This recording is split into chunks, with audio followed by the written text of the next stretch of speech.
Irmãos queridos, nós vamos abrir a palavra de Deus e eu convido você para abrir no primeiro livro das Crônicas. Primeiro livro das Crônicas.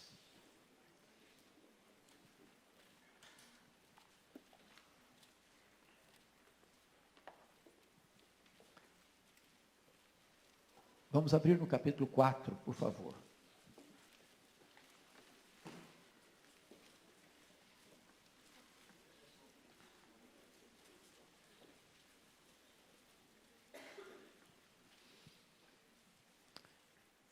Nós vamos ler os versículos 9 e 10.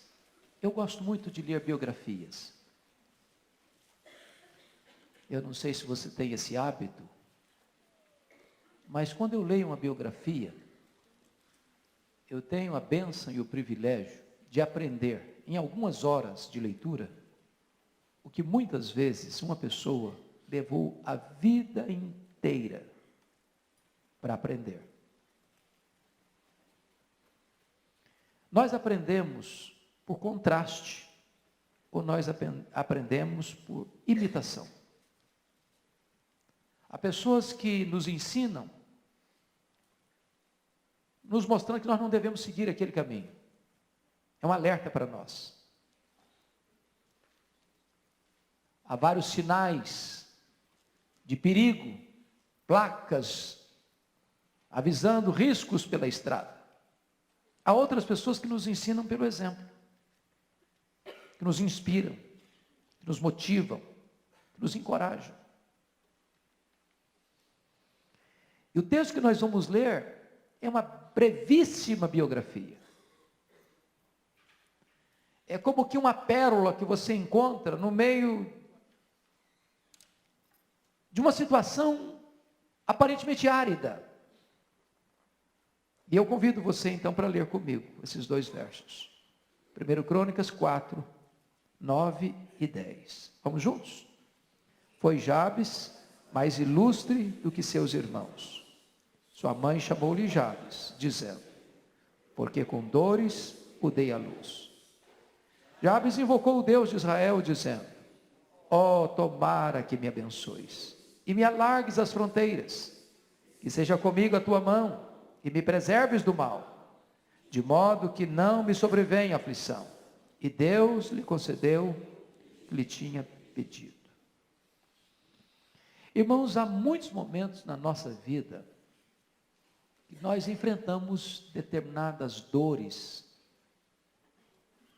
que machucam a nossa alma. São dramas pessoais, são dramas familiares, são abusos sofridos na infância, são perdas significativas de pessoas, de coisas, são circunstâncias alheias à nossa vontade que carimbam, que marcam a nossa vida de dor. Muitas pessoas que foram atingidas não superam essas dores, carregam esse fardo a vida inteira. Vivem aquejadas, debaixo de um peso imenso, avassalador. Há pessoas que nunca conseguiram superar os seus dramas de infância. Às vezes uma educação muito rígida, ou às vezes pais que não dedicaram a devida atenção, devido afeto, devido carinho, e as pessoas cresceram sem afeto, com a autoestima achatada. Outras pessoas que sofreram reveses, traições, perdas, e a alma como enferma ao longo da jornada. Aqui nós encontramos um moço, da tribo de Judá. Judá significa louvor, alegria. Mas na contramão da história da sua tribo, esse moço vive marcado pela dor. Num paradoxo da sua história, esse moço vive um drama pessoal. E E ele recebe um nome, que não é apenas um nome, é um monumento, é um carimbo, é um rótulo. Ele recebe um nome que é um estigma para ele. Jabes. E por que ele recebeu esse nome? Porque a sua mãe quis deixar claro para a história que o nascimento daquele menino foi no meio de muita dor, de muito sofrimento, de muita angústia, de muito pesar, de muita ameaça para a sua vida. E eu fico imaginando que toda vez que a mãe proferiu o seu nome, Jabes, essa história vinha à sua mente. Essas reminiscências amargas voltavam à tona. E ele era carimbado por esse sofrimento. Ele era estigmatizado por essa dor. Ele era relembrado que a sua história foi uma história que provocou sofrimento na sua mãe. Jabes podia se conformar com isso. Jabes podia dizer, essa é uma situação que eu não posso mudar. Esse é um cenário que não se mexe, que não se muda, que não se altera. Como muitas pessoas talvez hoje aqui estão conformadas com determinadas situações da vida, dizendo, não vai ter jeito, não tem saída, não tem solução, não tem como mudar esse cenário.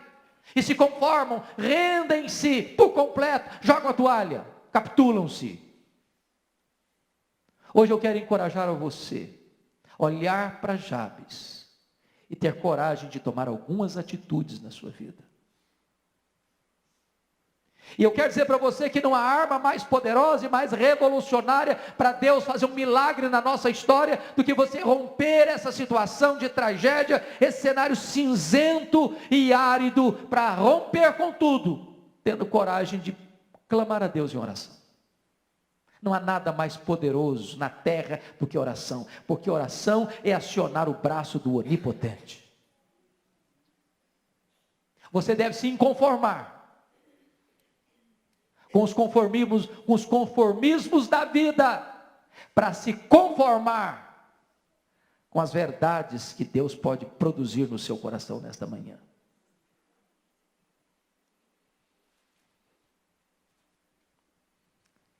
Esse moço, na sua oração, ele vai pedir 4 coisas para Deus. E ao ter coragem de pedi-las, para sair daquele ciclo de dor, daquele reduto de sofrimento, daquela arena de tristeza, a Bíblia o enaltece. E diz que por essa atitude dele, ele tornou-se mais nobre do que seus irmãos. Eu dirijo a você essa palavra de encorajamento. Não aceite passivamente a decretação da derrota na sua vida, em nome de Jesus. Você não tem que ser um produto daquilo que as pessoas esperavam de você, uma história de dor, uma história de sofrimento, uma história de fracasso. Você pode reagir em nome de Jesus. Você pode levantar a cabeça em nome de Jesus. Você pode se conformar com isso em nome de Jesus. Você pode virar essa página em nome de Jesus. Você pode reverter essa situação humanamente irreversível em nome de Jesus. E o que ele pede? Confira comigo, por favor, o versículo de número 10. Jabes invocou o Deus de Israel, dizendo, tomara que me abençoes. Deixa eu dizer uma coisa para você, meu amado, você que é crente em Jesus, você já é abençoado. E aliás, você já é abençoado com toda a sorte de bênção espiritual em Cristo Jesus. Mas há determinadas bênçãos, irmãos, que não são apenas a expressão desta bênção espiritual. Isso significa o seguinte, você é salvo, se você creu em Jesus, você vai morar no céu com Jesus, você tem seu nome escrito no livro da vida, o Espírito Santo habita em você. Mas você há de admitir comigo que há muitos crentes salvos, habitados pelo Espírito, selados pelo Espírito, têm o nome escrito no livro da vida, mas que caminham pela vida gemendo e chorando. Talvez você seja um deles. Há muitos crentes que estão adoecidos emocionalmente. Há muitos crentes que estão deprimidos espiritualmente. Há muitos crentes que estão murchos, áridos, porque aquela dor que pulsa lá dentro do peito, que não é compartilhada com o amigo mais íntimo, está lá latejando, pulsando. Isso não tem a ver com a sua salvação. Isso tem a ver com uma vida plena que Cristo quer te dar agora, enquanto você caminha rumo à glória. Esse moço da tribo de Judá, que recebe um estigma em seu nome, uma marca de dor na sua história. Quando alguém quer escrever a sua história, você vai ser um monumento de dor, você vai ser uma lembrança de sofrimento, você vai ser carimbado por essa história dramática que viveu sua família. Não tem como fugir dessa situação. Esse moço diz: meu Deus, eu não quero ser esse produto. Eu não quero continuar essa história de dor. Eu preciso da tua bênção, Deus. Eu preciso da tua bênção, eu preciso virar essa página, eu preciso começar uma nova história. Meu Deus, me abençoe. Eu não quero ser assim, eu não quero viver assim, eu não quero ser esse produto que eles esperam de mim. Alguém que tem que viver uma história de dor. Meu Deus, eu preciso da tua bênção.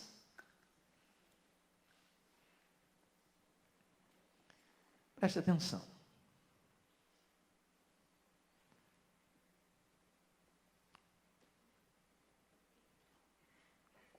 O que esse moço está pedindo?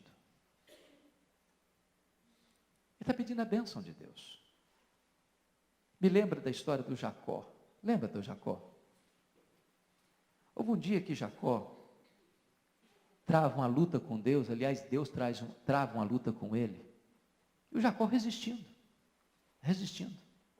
Sabe por que ele está resistindo? Porque ele não quer mudar. Irmãos, tem hora que nós até nos conformamos a tal ponto com os nossos problemas, que nós não queremos deixá-los. Por isso Jacó luta, força com força, destreza com destreza, poder com poder, até que Deus, o anjo de Deus, o próprio Deus pré-encarnado, naquela grande batalha com Jacó, desarticula-o, toca na articulação da sua coxa. Jacó se sente frágil, vulnerável, e ele se agarra ao Senhor, e diz para o Senhor: eu não te deixarei ir, se tu não me abençoares. E então o Senhor pergunta para ele: qual é o teu nome? Será que Deus não sabia o nome dele? Será que Deus estava lutando com um incógnito, com um desconhecido? Por que a pergunta? Porque é impossível você receber determinados benefícios de Deus na sua vida, a não ser que você os reconheça e a não ser que você deseje que essas mudanças aconteçam. Qual é o teu nome? E ele respondeu: Jacó. Sabe o que significa Jacó? Trapaceiro, mentiroso, enganador. Aquilo não foi uma resposta, aquilo foi uma confissão. No momento em que ele reconhece o seu drama, o seu problema, o seu pecado, a sua crise existencial, então Deus diz: pois eu vou mudar o seu nome, vai ser agora chamado de Israel, você vai ser chamado Príncipe de Deus.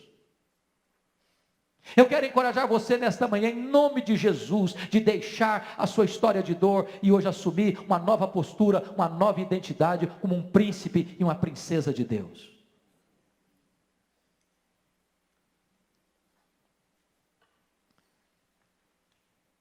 Talvez você passou por situações tão difíceis que carimbaram a sua vida. E nós passamos mesmo, irmãos. Há reveses na vida. E reveses na vida machucam. Doem muito. Eu me lembro da história de uma mulher chamada Noemi. Um tempo de fome na sua terra. Sua família resolveu sair de Belém, a casa do pão. E foram para a região de Moabe, buscando sobrevivência e encontrar a morte. Ela enterrou nesse lugar o seu marido. Ela enterrou nessa terra estrangeira seus 2 filhos. Ela ficou viúva, pobre, já idosa, em terra estranha. Quando Deus visitou a sua terra, dando pão, na casa do pão, ela volta para Belém. Ao voltar para Belém, ela diz para as pessoas: por favor, não me chamem mais de Noemi. Noemi significa alegre, feliz. Ela diz: me chamem de Mara. E Mara significa tristeza. Há muitas pessoas que já mudaram a sua identidade. Não estou falando mudança de nome, de nomenclatura. Eu estou falando de postura aqui da alma. Gente que era feliz e hoje está triste. Gente que cantava e hoje chora. Gente que vivia uma vida plena e hoje vive uma vida pobre. Eu quero encorajar você a rogar a bênção de Deus sobre a sua vida. Ó, tomara que me abençoes. Ó, tomara que me abençoes. Mas notem comigo que ele faz um segundo pedido para Deus. E, versículo 10, e me alargues as fronteiras. Sabe o que ele está pedindo para Deus? Deus, me foi colocado como destino de vida um horizonte tão pequeno, tão estreito. Há pessoas que já vêm, parece que carimbadas, para não ter sonhos, para não alargar as fronteiras, para não avançar. E esse homem entendia que parecia que era imposto para ele esse destino pequeno, estreito, limitado, pobre. Ele diz: meu Deus, eu não vim ao mundo para viver esse sonho tão miúdo. Eu não vim apenas para trabalhar, comer, trabalhar e mais nada. Então Deus, alarga minha fronteira, abre os meus olhos, amplia meu horizonte, dá-me mais oportunidade. Eu quero fazer mais para a tua obra, eu quero fazer mais para o teu reino, eu quero ver a tua obra avançando com mais velocidade, com mais celeridade, com mais profundidade. Deus, alarga minha fronteira.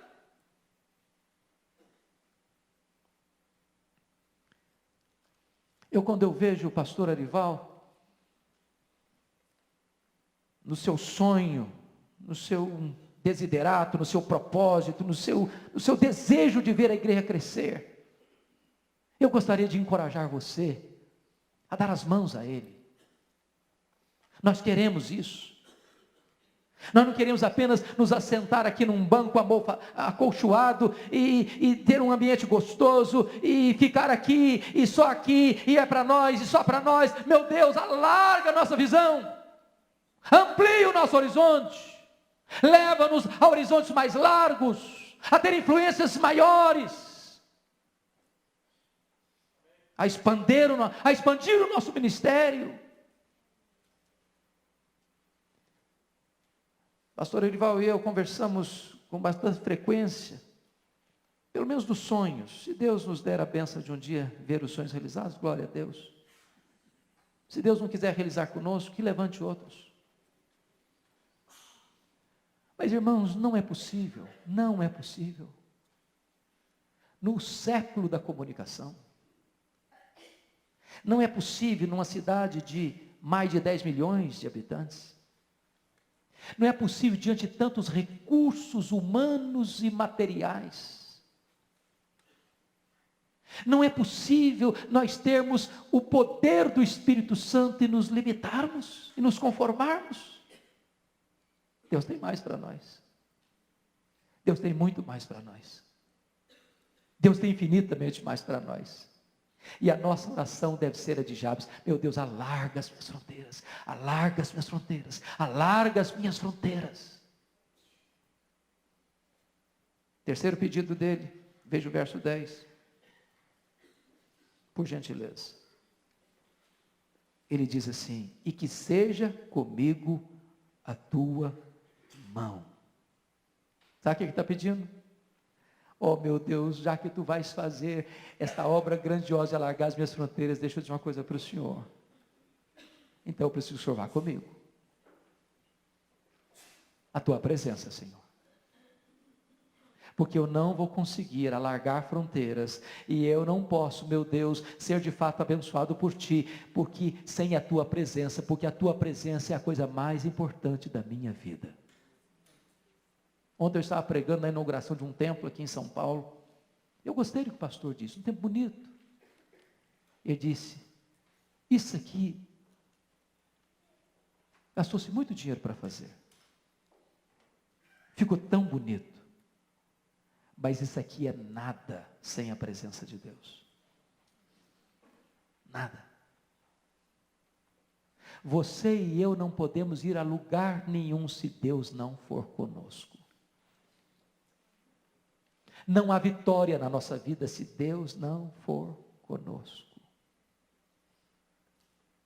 Sabe qual foi a grande angústia de Davi ao pecar contra Deus? Sabe qual foi a oração mais pungente da alma de Davi? Ele diz assim: meu Deus, não retires de mim o teu Santo Espírito. Porque se Deus se apartar de nós, irmãos, nós fracassamos. Quando houve pecado lá em Israel, e diz a Bíblia que Acã roubou aquela capa, aquela barra de ouro, escondeu debaixo da sua tenda, a ira de Deus veio sobre o povo, a derrota veio sobre o povo, e Deus então se manifesta e diz o seguinte: olha, se não retirar do vosso meio a coisa contaminada, eu não serei convosco. Tem hora que a gente pensa que o nosso maior problema, o nosso maior perigo, a nossa maior ameaça é a presença do diabo, e não é. O maior perigo e a maior ameaça nossa, irmãos, é a ausência de Deus. É a ausência de Deus. Quando Israel pecou no deserto, a ira de Deus se acendeu contra o povo, e Deus disse para Moisés: Moisés, eu vou mandar um anjo com vocês, eu vou cumprir minha palavra, eu vou introduzir esse povo na terra prometida, eu vou abençoar esse povo, mas Moisés, eu não vou com vocês. E Moisés disse para Deus: Deus, se tu não fores conosco, não nos faça subir. Um anjo é maravilhoso, a terra prometida é maravilhosa, mas anjo e terra prometida sem a tua presença não tem valor para nós. Nós precisamos da tua presença. Ó, tomara que me abençoes, que seja comigo a tua mão. Sabem por quê, irmãos? Não é por força, não é por poder, é pelo Espírito de Deus. Jesus Cristo disse: sem mim nada podeis fazer. Jesus prometeu: eis que estou convosco todos os dias. A Bíblia diz: a nossa suficiência vem de Deus. Mas finalmente, diz a Bíblia que esse homem faz um quarto pedido. Ele ora e diz assim: e me preservas do mal, de modo que não me sobrevenha aflição. E ele entende uma coisa: a presença de Deus é quem nos livra da presença do inimigo, ou do poder, ou das ciladas do inimigo. Na mesma medida em que nós estamos longe de Deus, o inimigo se aproxima de nós, para nos atacar, para nos ferir, para nos derrubar. E notem que na contramão dessa tendência tola, que muitas vezes se comete hoje, de invocar o diabo, de dar valor ao diabo, de conversar com o diabo, esse homem está pedindo: Deus, livra-me do maligno.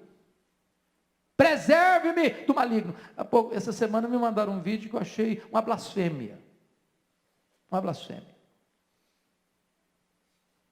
O cara ensinando o seguinte: ele estava uma cerimônia de exorcismo, de expulsar demônio, é o demônio se manifestar. Aí sabe o que ele fez? Ele invocou o demônio, para o demônio se manifestar, para ele expulsar o demônio.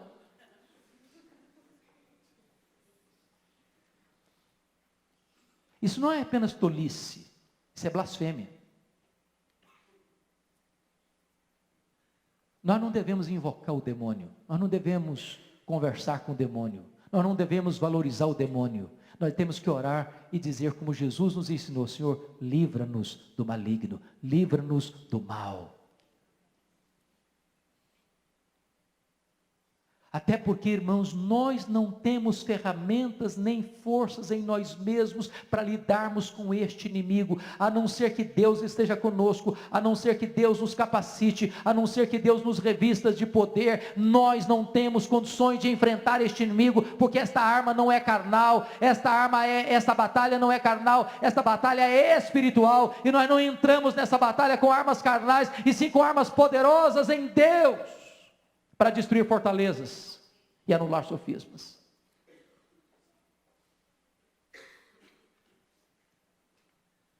Sabe qual foi a resposta? Qual foi o resultado disso?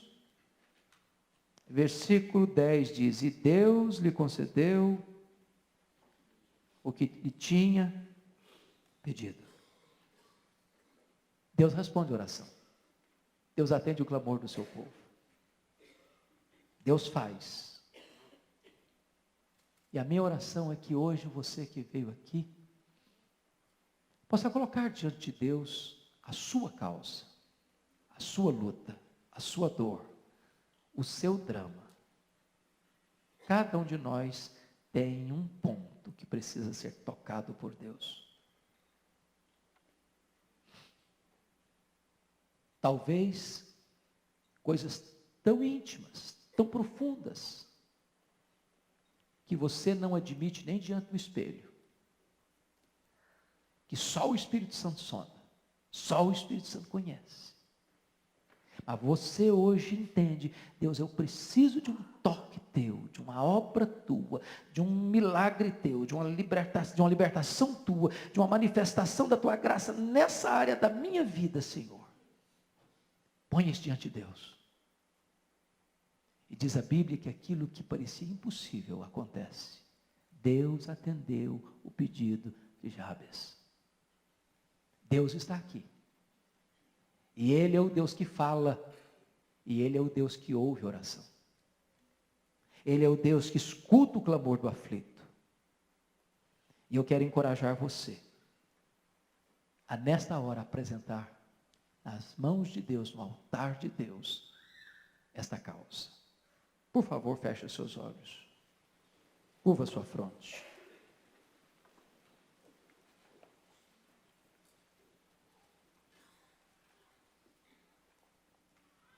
Eu quero dizer para você que o seu presente pode ser transformado por Deus através da oração. Que Deus é fiel para responder a sua oração. Que você pode desejar mais de Deus sobre a sua vida. Que em vez de você viver carimbado pela dor, você pode ser um oásis no deserto dessa geração.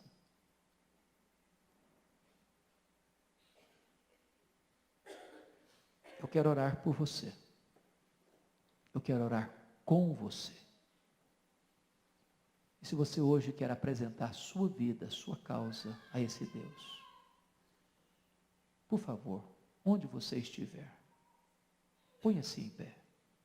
Se você quer isso, anseia por isso, eu vou orar por você aí no seu lugar.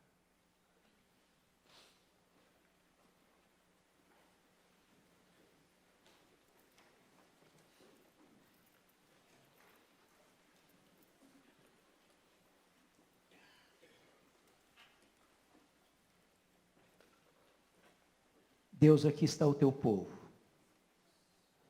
Povo remido. Povo salvo. Povo que tem o nome no livro da vida. Povo selado com o Espírito Santo da promessa. Mas um povo que, enquanto caminha por desertos, por vales, por terrenos às vezes cheios de espinho. E muitas vezes os reveses da vida nos machucam. E sofremos, e choramos, e sangramos, e ficamos abatidos, meu Deus. Porque a nossa história, tantas vezes, é uma história de dor. A história que foi imposta a nós, muitas vezes, está carimbada pelo sofrimento. E nesta manhã nós pedimos em nome de Jesus, que Tu apagues da nossa memória estas marcas de dor. Que Tu removas essas reminiscências amargas. Que Tu trates da nossa mente, das nossas emoções, do nosso coração. Que Tu tires, meu Deus, essas amarras, que Tu desates esses nós da nossa alma. Que Tu nos libertes, para vivermos uma vida plena, maiúscula, abundante, superlativa, para a glória do Teu nome.